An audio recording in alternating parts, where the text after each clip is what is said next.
Hypoplastic left heart syndrome में नवजात शिशु के हृदय का बाईं ओर का हिस्सा पूरी तरह से विकसित नहीं हुआ है।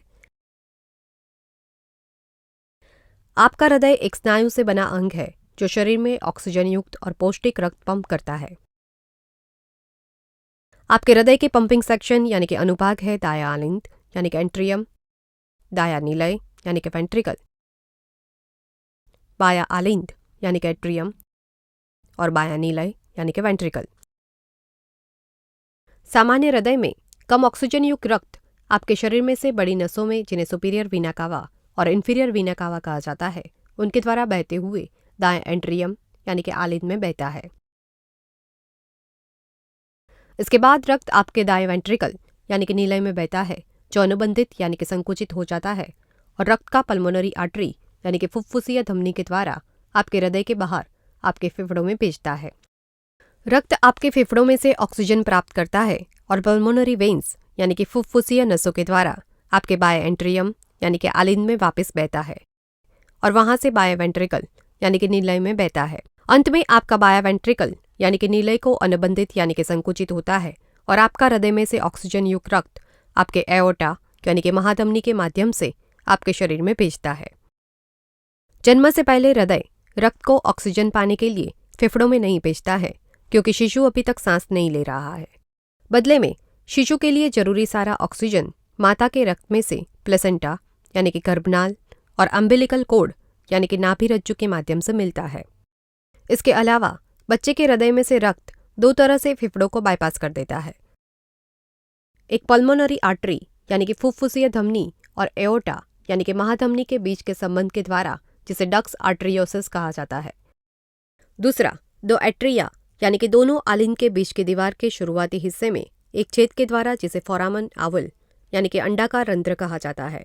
यह अतिरिक्त छेद ऑक्सीजन युक्त रक्त को बच्चे के फेफड़ों को बाईपास करने देता है और फिर भी पूरे शरीर में प्रवाहित करता है।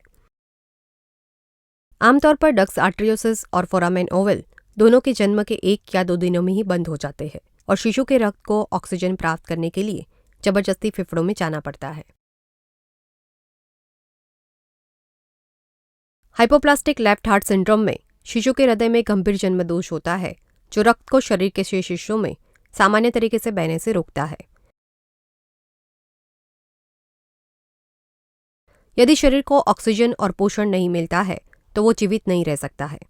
बायां वेंट्रिकल यानी कि निलय, जो कि मुख्य पंप है, और एओर्टा यानी कि महाधमनी, जो कि मुख्य पाइपलाइन है, वे आमतौर पर होने चाहिए उससे छोटे होते हैं, जिसके कारण शिशु के शरीर को पर्याप्त रक्त नहीं मिल सकता है।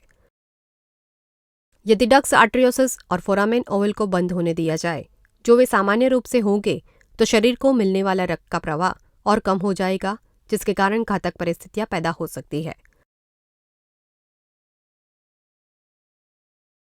हाइपोप्लास्टिक लेफ्ट हार्ट सिंड्रोम के लक्षणों में शामिल है शिशु की त्वचा का रंग ग्रे या नीला होना और तेजी से होने वाले श्वसन, क्योंकि शिशु शरीर में अधिक ऑक्सीजन पहुंचाने की कोशिश करता है।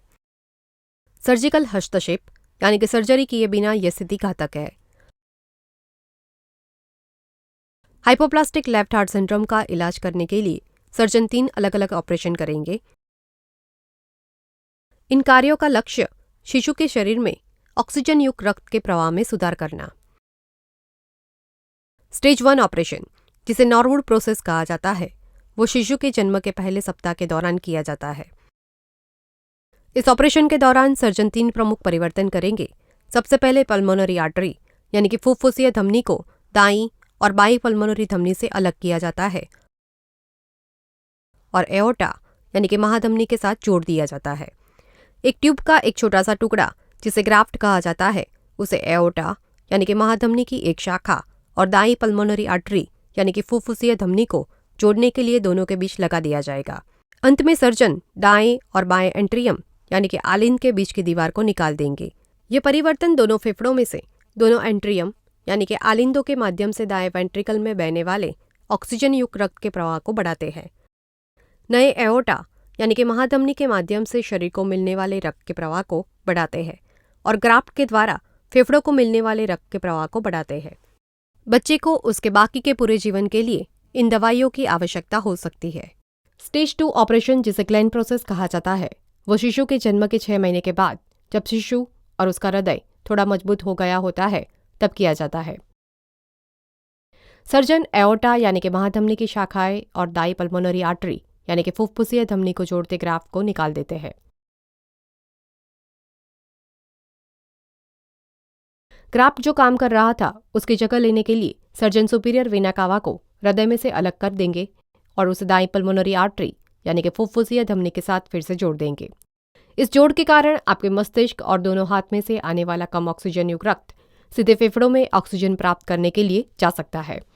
स्टेज 3 ऑपरेशन, जिसे फोर्टान प्रोसेस कहा जाता है, वो तब तक किया जाता है जब बच्चा 18 महीने से 3 साल का हो। सर्जन इंफीरियर वेना कावा को हृदय से अलग करके उसे नली के ग्राफ्ट के द्वारा दाई पल्मोनरी आर्टरी यानी कि फुफ्फुसीय धमनी के साथ फिर से जोड़ देंगे। इस जोड़ के कारण आपके शरीर के निचले हिस्से से आने वाला कम ऑक्सीजन युक्त रक्त सीधा फेफड़ों में ऑक्सीजन प्राप्त करने के लिए जा सकता है। फोर्टान प्रक्रिया इन निम्नलिखित लक्ष्यों को प्राप्त कर हृदय की मरम्मत करने के लिए सर्जिकल प्रक्रिया समाप्त करती है। नए और विस्तारित एओर्टा यानी कि महाधमनी के द्वारा शरीर को ऑक्सीजन युक्त रक्त पहुंचाना, कम ऑक्सीजन वाले रक्त को फेफड़ों तक पहुंचाने के लिए नया रास्ता बनाना और ऑक्सीजन युक्त रक्त और कम ऑक्सीजन वाले रक्त को एक दूसरे के साथ मिश्रित होने से रोकना। ये 3 operation hypoplastic left heart syndrome के कारण शिशु पर के घातक जोखिम को दूर करते हैं, लेकिन हृदय के सामान्य रक्त परिसंचरण को पुनर्स्थापित नहीं कर सकते हैं। कुछ मामलों में यदि किसी दाता का हृदय उपलब्ध है या यदि 3 ऑपरेशनों से किए गए परिवर्तन काम नहीं करते हो, तो हार्ट ट्रांसप्लांट यानी कि हृदय का प्रत्यारोपण किया जा सकता है। इनमें से किसी भी ऑपरेशन के बाद रक्त के थक्के बनने की प्रक्रिया को रोकने के लिए शिशु को रक्त को पतला करने के लिए दवाइयां दी जा सकती है। जिनका हार्ट ट्रांसप्लांट यानी कि हृदय प्रत्यारोपण किया गया हो, उनके शरीर के द्वारा नए हृदय का अस्वीकार होने से रोकने के लिए उन्हें भी दवाई की जरूरत पड़ेगी। बच्चे को उसके बाकी के पूरे जीवन के लिए इन दवाइयों की आवश्यकता हो सकती है।